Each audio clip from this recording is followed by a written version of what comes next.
mengisi waktu istirahat kita. Mudah-mudahan Allah Subhanahu wa Ta'ala terima ibadah kita di siang hari ini, mulai dari wudhu kita, qabliyah kita, duhur kita, ba'diyah kita, dan insya Allah kita isi sekarang dengan thalabul ilm. Dan insya Allah karena sekitar 9 hari lagi kita masuk di bulan Rabi' al-Awwal, dan kurang lebih sekitar berarti 21 hari lagi ya, kita sama-sama mengingat kelahiran Nabi Muhammad SAW, maka tidak ada salahnya kita mengimplementasikan apa yang disampaikan oleh Allah Subhanahu wa Ta'ala dalam surah Al-Anbiya ayat 107, wa ma arsalnaka illa rahmatan lil alamin. Tidaklah kami mengutusmu Muhammad kecuali untuk menjadi rahmat bagi semesta alam. Sehingga mengisahkan Nabi sendiri itu sudah memberikan rahmat. Menceritakan tentang Nabi itu sendiri sudah memberikan rahmat. Sehingga mudah-mudahan kita termasuk bahagian dari umatnya yang mendapat rahmat pada kesempatan siang hari ini. Bahkan ketika Nabi SAW dibawa di usia beliau yang baru saja lahir sampai dengan usia 4 tahun di Bani Sa'ad, karena budaya orang Arab pada masa itu ya, wabil khusus orang Mekah ya, itu budayanya adalah membawa bayi-bayi mereka ke pedalaman untuk disusui di sana. Itu Bani Sa'ad yang biasa kekeringan ya, biasa kelaparan, tapi di saat Nabi hadir, bahkan sampai dengan detik ini itu keberkahan senantiasa ada pada kampung itu ya, rahmat Allah hadir pada kampung itu. Maka mudah-mudahan kita termasuk orang-orang yang mendapatkan rahmat. Ditambah lagi bukan hanya sekedar melihat dari satu sisi, tapi kita melihat yang lain, karena Allah Subhanahu wa Ta'ala sampaikan laqad kana lakum fi rasulillahi uswatun hasanah, bahwa pada diri Nabi Muhammad SAW itu ada contoh yang baik, sehingga ini adalah kompas terbaik dalam hidup ya. Baginda Nabi Muhammad SAW itu adalah kompas terbaik dalam hidup.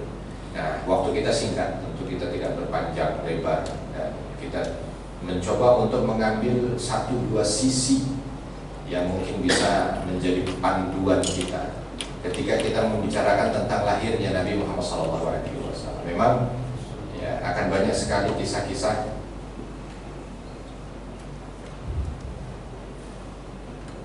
akan banyak sekali sudut pandang yang mungkin bisa diambil ketika kita membicarakan tentang kisah lahirnya Nabi Muhammad SAW. Tapi kita mau mencoba untuk mengambil secara general kira-kira mana yang bisa menjadi pelajaran. Kecil sekali, nggak apa-apa, bukan kelihatan ya. Oke, tadi saya sudah sampaikan dalam surah Al-Anbiya ayat 107, Allah Subhanahu wa Ta'ala sampaikan, wa ma arsalnaka illa rahmatan lil alamin. Tidaklah Nabi itu diutus kecuali untuk memberikan rahmat dalam semua sisinya. Maka di awal saya singgung, membicarakan tentang Nabi sendiri itu pun adalah rahmat. Membicarakan tentang Nabi sendiri itu pun adalah rahmat. Dan sama, ketika kita membicarakan tentang kelahiran Nabi, berarti kita ini mencoba untuk menautkan diri kita ini dengan satu sumber rahmat yang Allah turunkan di atas muka bumi. Yang kedua, sumber keteladanan. Dan keteladanan yang ada pada Nabi ini relevan di setiap zaman, termasuk di ruang kerja kita hari ini.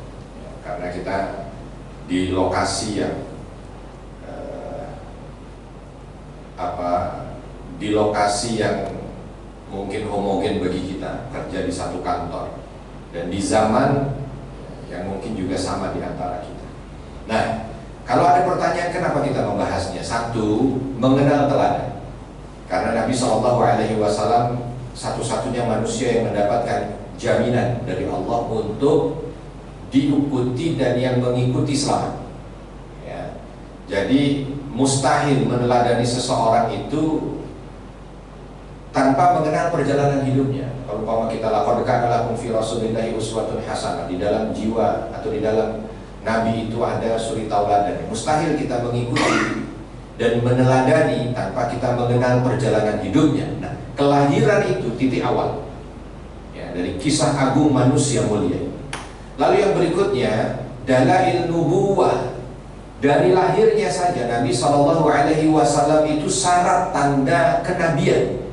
Nah, yang kita inginkan adalah meneguhkan keimanan kita. Saya yakin yang hadir di sini tidak ada yang ragu kalau Nabi Muhammad itu adalah Nabi. Saya yakin yang hadir di sini juga tidak ada yang ragu kalau Nabi itu adalah Rasul yang Allah Subhanahu Wa Taala utus di akhir zaman dan adalah Rasul terakhir memberikan risalahnya. Tetapi dengan memahami tentang tanda-tanda nubuwah, menceritakan tanda nubuwah yang ada di saat beliau dilahirkan, itu meneguhkan keimanan. Ya, ada orang itu yang dia malas sholat, malas sholat. Atau ketika sholat itu ya, yang penting selesai kewajiban gitu aja. Sehingga sholatnya itu dari takbir sampai salam tuh nggak ada beda. Takbir ya begitu rasanya, salam ya begitu rasanya. Nggak ada yang diobati di hati itu, nggak ada. Nggak ada sholatnya bisa mencegah perbuatan keji dan mungkar. Nggak ada sholatnya itu bisa menjadi amunisi keimanan, nggak ada. Tapi begitu dia mempelajari tentang kisah Nabi, berubah sholatnya. Ya, mungkin orang akan bertanya apa hubungannya antara sejarah Nabi dengan sholat.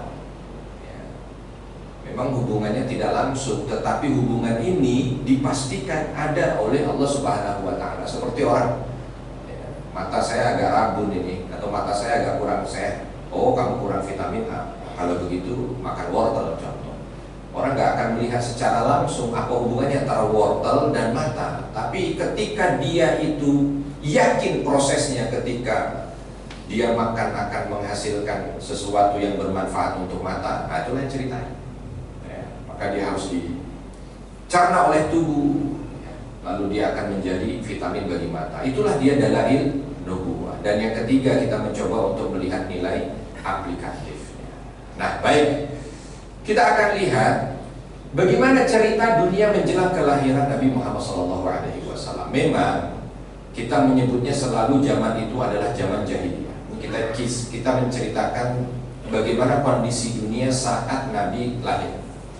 Tapi sebelum saya cerita tentang bagaimana kondisi dunia, ada pertanyaan juga, kenapa Nabi diturunkan di Mekah?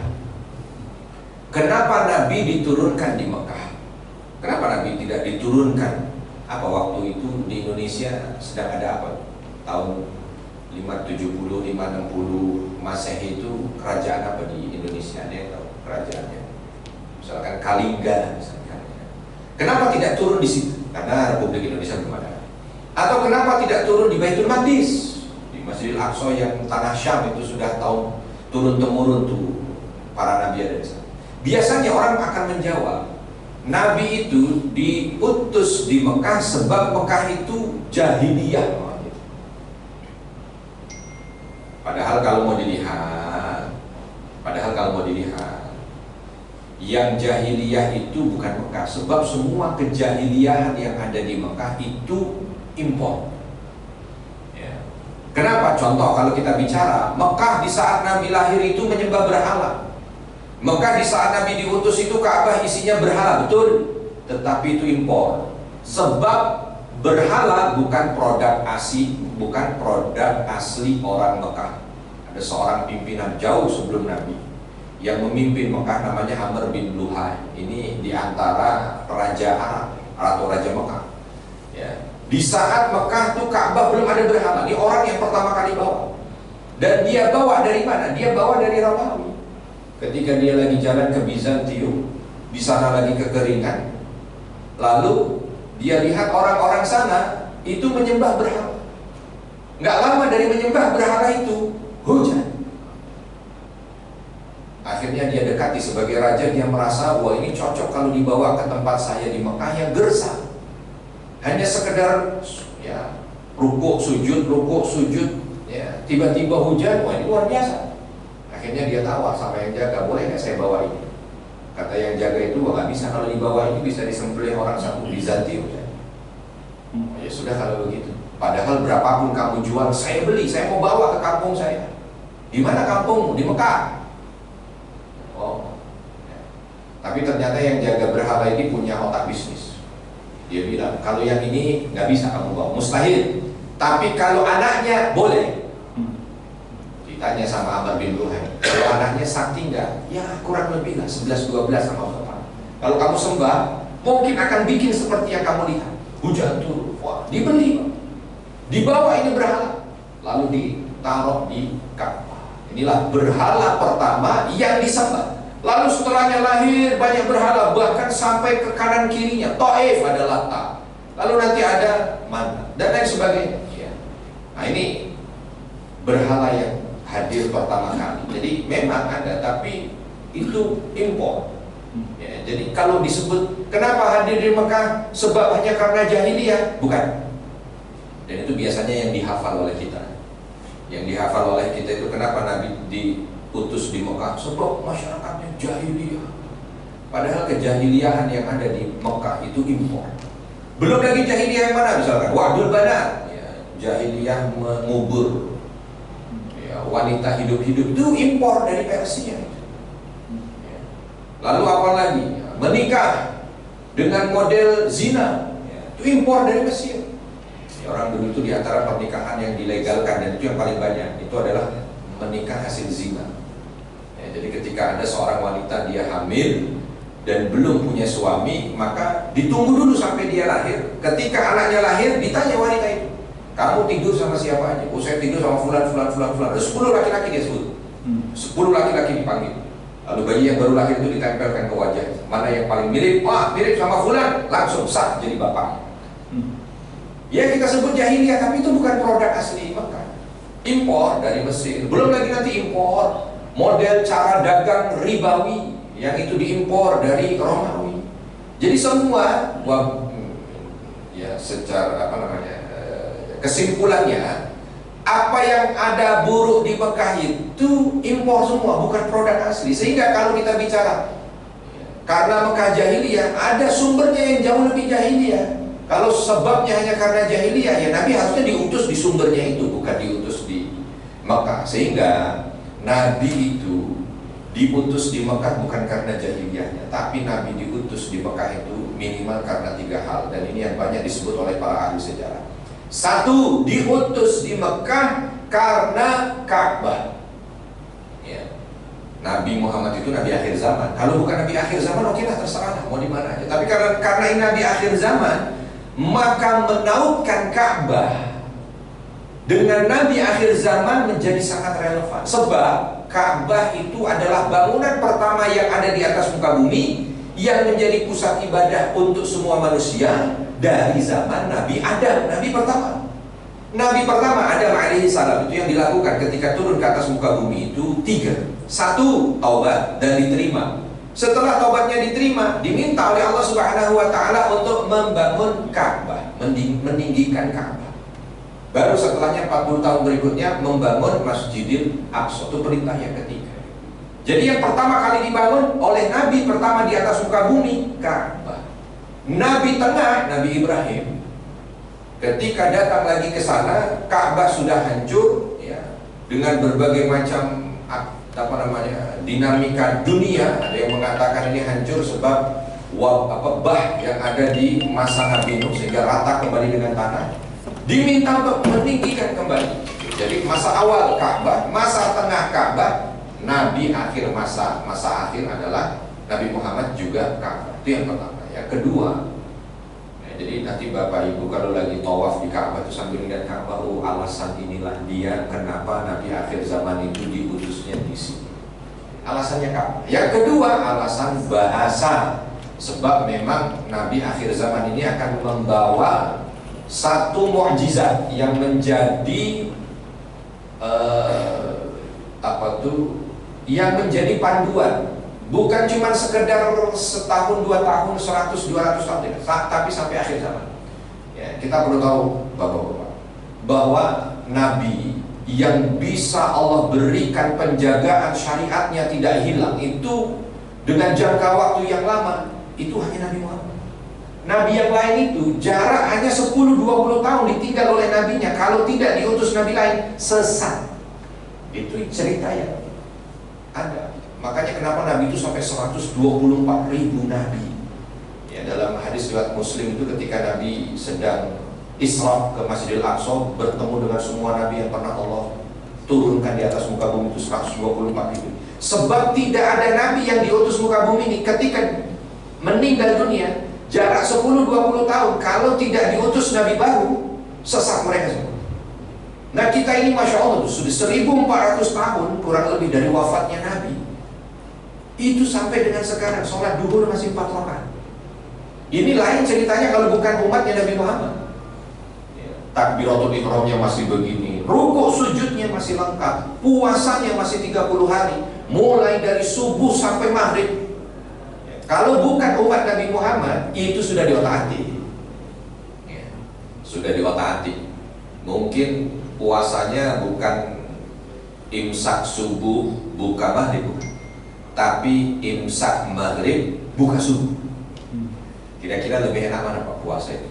Imsak di subuh buka di maghrib, atau imsak di maghrib buka di subuh?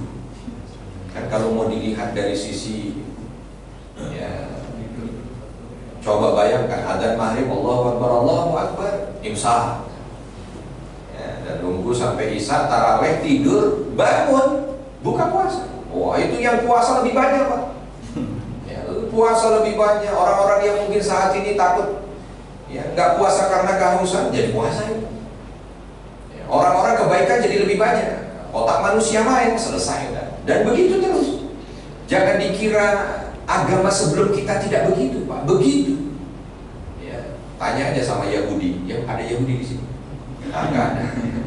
Ya, boleh tanya sama Yahudi. Kenapa tidak tanyanya sama Nasrani? Sebab kalau Yahudi itu yang masih pegang kuat kitab sucinya. Ya. Tapi dengan megang kuat kitab sucinya itu aja, berapa kesesatan yang ada pada mereka. Ya, bayangkan Yahudi itu sekarang ini, sihir itu jadi cabang iman. Sihir nggak bisa jadi rahib Yahudi kalau belum bisa sihir. Kan kalau di kita itu sihir itu kesyirikan, dan itu yang benar. Tapi buat orang Yahudi, sihir itu cabang iman. Makanya jangan dikira film Harry Potter itu film iman buat mereka. Sebab mereka menjadikan sihir itu bagian daripada nubuah. Nabi Musa bisa membelah laut itu dikira sihir. Nabi Daud bisa membunuh Jalut itu dikira sihir. Lalu Nabi Sulaiman bisa menundukkan segalanya itu dikira sihir. Makanya sihir. Kenapa? Sebab mereka merubah-rubah itu semua. Kita ini bukan karena kita ini bisa, bukan, tapi karena Allah jaga. Di antara penjagaannya bahasa. Kenapa Nabi diutus di Mekah? Sebab bahasa yang ternyata Allah takdirkan akan langgeng sampai akhir zaman adalah bahasa yang ada di Mekah itu, yang sekarang menjadi bahasa Arab. Dulu bahasa Arab ini hanya di seputaran Mekah saja. Sekarang ya Irak bahasa Arab, Syam bahasa Arab, Mesir bahasa Arab, bahkan Maroko bahasa Arab. Itu setelah dinasti Bani Umayyah. Dulu di masa Nabi hadir, bahasa Arab itu hanya bahasanya orang Mekah. Ya tambah-tambah dikit putaran sekitarnya. Ya. Bahasa ini ternyata yang akan Allah langgengkan sampai akhir zaman. Ini kalau sekarang ini dihadirkan di sini 3 buku, Pak. Buku yang dikarang ditulis tahun 500. Lalu tahun 1000 Hijriah, lalu tahun 1400 Hijriah. Jaraknya 500 tahun di antara 3 buku itu. Kalau dibuka tanpa dilihat sampulnya dan tidak dikasih tahu informasi kapan ditulisnya, orang yang baca nggak tahu kalau ternyata di antara 3 buku ini berjarak 500 sampai 1000 tahun.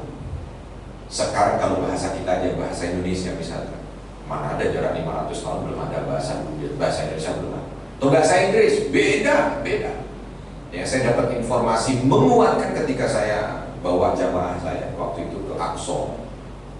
Para guru besar salah satu universitas ternama, di antaranya ada profesor tentang bahasa. Waktu saya di Aqsa terus berbicara bahasa Arab, dia senang banget dengar. Saya bilang, Bapak bisa bahasa Arab, Prof? Saya nggak bisa bahasa Arab, Ustaz, tapi saya ini adalah profesor bahasa. Bahasa apa? Oh, bukan bahasa tertentu, tapi profesor tentang bahasa.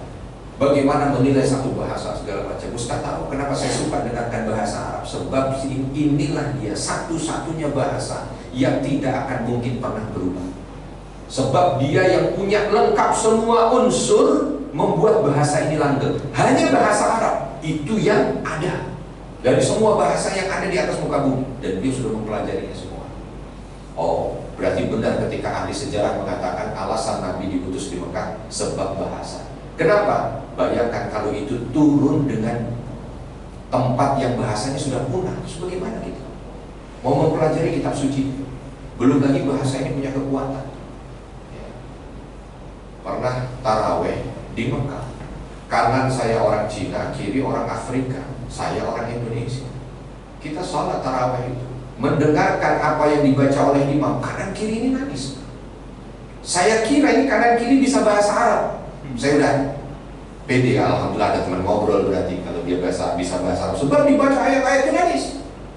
Dan betul yang dibaca itu ayat-ayat azab, nangis kan. Berarti kan kalau bukan paham, mana? Selesai saya assalamualaikum. Ada sedikit jeda, saya sapa assalamualaikum, dia jawab waalaikumsalam. Saya tanya, bisa bahasa Arab? Ya. Yang kini bisa bahasa Arab. Terus saya tanya pakai bahasa Islam, lo tadi kenapa nangis? Dengar aturan, kok nggak bisa bahasa Arab, kok nangis? Dia hanya bilang, oh hatinya tersentuh. Bayangkan ada bahasa yang kita nggak paham, kita dengerin nangis, bahasa apa? Bukan bahasa Al-Quran. Itu bahasa. Ya. Lalu berikutnya juga nanti dari jarak dan sebagainya. Dunia menjelang kelahiran Nabi itu modelnya satu, seluruh dunia itu krisis akidah. Jarak Nabi Muhammad dengan Nabi terakhir yang diutus sebelum Nabi Muhammad itu Nabi Isa. Nabi Isa diangkat ke langit. Setahun sebelumnya yang terbunuh adalah Nabi Yahya dan ayahnya Nabi Zakaria.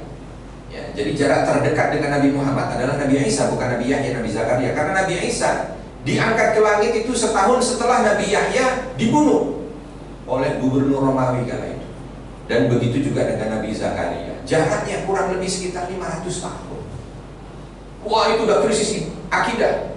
Sebab tidak ada nabi meninggal, umat ini dia akan lurus hanya 10-20 tahun. Lebih dari itu sesat. Dengan berbagai macam godaan yang hadir. Nah, krisis akidah di Mekah sendiri, di seputaran Ka'bah itu udah penuh dengan berhala. Tapi berhala yang tadi saya sampaikan ya, ratusan berhala yang ada di Ka'bah itu bukan cerminan Mekah, tapi cerminan dunia pada masa itu. Nyembah berhala mayoritas. Yang lain nyembah api, ada lagi nyembah matahari, ada lagi nyembah pohon. Tapi nyembah Allah ada satu dua, dan itu sangat terpinggirkan. Termasuk contoh di Mekah ada seorang pendeta Nasrani, dan ini pendeta yang menerjemahkan Injil yang masih asli, ya, bukan yang cuma ditulis oleh murid-muridnya sehingga dibagi-bagi seperti sekarang, bukan, tapi yang masih asli lalu diterjemahkan ke bahasa Arab. Siapa dia? Sepupunya Khadijah, Waraqah. Inilah dia yang ketika Nabi itu berjumpa dengan Jibril, nggak tahu itu siapa Jibril, Khadijah yang bertanya pada sepupunya ini menjadi pendeta, disampaikan ini namus namanya. Tahu kenapa? Sebab dia masih memegang itu, tapi sekian 0,00%, sehingga tidak dihitung. Yang ada pada umumnya mereka itu krisis akidah. Krisis akidah. Yang kedua, krisis sosial. Pada masa itu penyakit sosial yang kalau orang sekarang melihatnya dengan mudah lah, mengatakan itu krisis sosial, perbudakan, itu krisis sosial. Zaman itu perbudakan sangat normal. Bahkan orang kalau nggak punya budak itu dikira yang abnormal. Itu satu. Orang sekarang melihatnya, oh itu krisis kemanusiaan orang sekarang, dan itu peran Islam luar biasa. Jangan dikira hanya peran Barat ya. Barat tuh bisa sadar dengan segala hak asasi manusia itu kapan sih? Kita mau jujur, tapi jujur ya, memandang sejarah ya, sebab semua itu bisa diberantas habis itu pada dinasti Bani Umayyah akhir dan Abbasiyah. Ketika dibuat kota Baghdad, di antara yang diproklamirkan kala itu adalah menyetarakan manusia dan meniadakan perbudakan. Sebelumnya belum pernah ada begitu, belum pernah ada. Ya. Nah, krisis sosial perbudakan, menindas yang lemah, wah itu menjadi sebuah kebanggaan. Orang bisa menzolimi orang, itu prestasi. Sekarang kita melihat orang menzolimi orang itu perbuatan buruk. Sekarang dengan kacamata kita, dan itu Islam berperan penting untuk meletakkan mata manusia memandang ini. Dulu enggak. Dulu orang bisa menzalimi orang, wah itu prestasi. Belum lagi berkaitan dengan masalah muamalah ekonomi. Dan kalau Bapak lihat khutbah wada Nabi di haji wadanya, itu yang disampaikan di poin 1, 2, 3 sampai poin kelima, itu poin kondisi Islam di saat Islam hadir di atas muka bumi. Enggak itu sholat. Bayangkan di haji Nabi nggak bilang khutbah ini yang kemungkinan tahun depan aku tidak jumpa kalian lagi, tegakkan sholat. Enggak. Tunaikan zakat, bukan. Kerjakan puasa. Tapi yang disampaikan oleh Nabi yang pertama, poin tentang kemanusiaan. Yang kedua, poin tentang sosial. Yang ketiga, poin tentang ekonomi. Baru terakhir, poin terakhir tentang ibadah, untuk menunjukkan bahwa krisis yang terjadi pada masa itu luar biasa. Ya. Krisis moral juga sama. Ya. Perang itu kalau sepekan nggak perang tuh rasa badan pegel semua. Lalu krisis ekonomi itu sama itu, riba merajalela. Sampai ketika di usia Nabi 35 tahun Pak, Ka'bah itu ambrol, lalu mau dibangun ulang. Ka'bah itu tidak seperti kita sekarang ini. Dibangun, ditinggikan oleh Nabi Ibrahim, bukan kota. Bentuknya bukan kota. Kenapa jadi kota? Ada kisahnya. Orang Quraisy sepakat dia bangun Ka'bah lagi, tapi harus dengan harta halal. Nah, orang Quraisy itu punya dua rekening, halal, haram.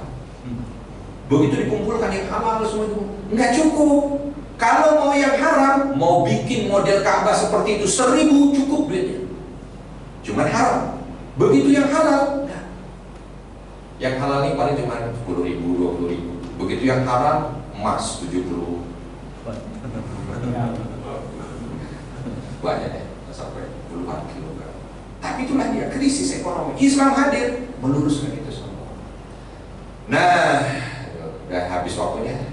Udah 12, katanya cuma sampai 12.50 di 52. Tapi yang jelas itulah gambaran dulu.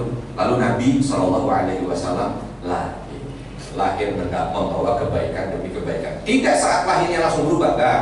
Nanti masih 40 tahun lagi beliau baru diangkat menjadi Nabi. Tetapi dari lahirnya sudah sedikit memberikan perubahan-perubahan pada bangsa Arab sampai nanti ketika Nabi diangkat menjadi Nabi. Saya kira itu dulu karena waktu yang sangat terbatas.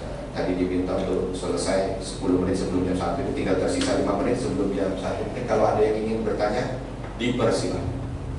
Baik, Bapak Ibu jemaah sekalian, setelah kita menyimak kajian hari ini tentang lahirnya Nabi akhir zaman, sangat menginspirasi sekali dan menarik untuk kita pelajari. Baik, untuk itu kepada Bapak Ibu yang mau menambahkan atau bertanya, kami persilakan.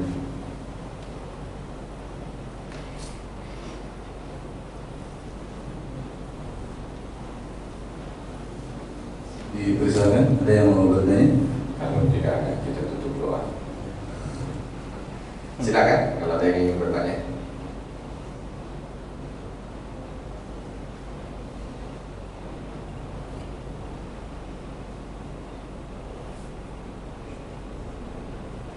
Tidak ada ya? Berarti apa Ustaz? Doa. Baik. Saya kira cukup sekian, mudah-mudahan apa yang kita laksanakan dari thalabul ilm ini mendatangkan keberkahan dan kebaikan.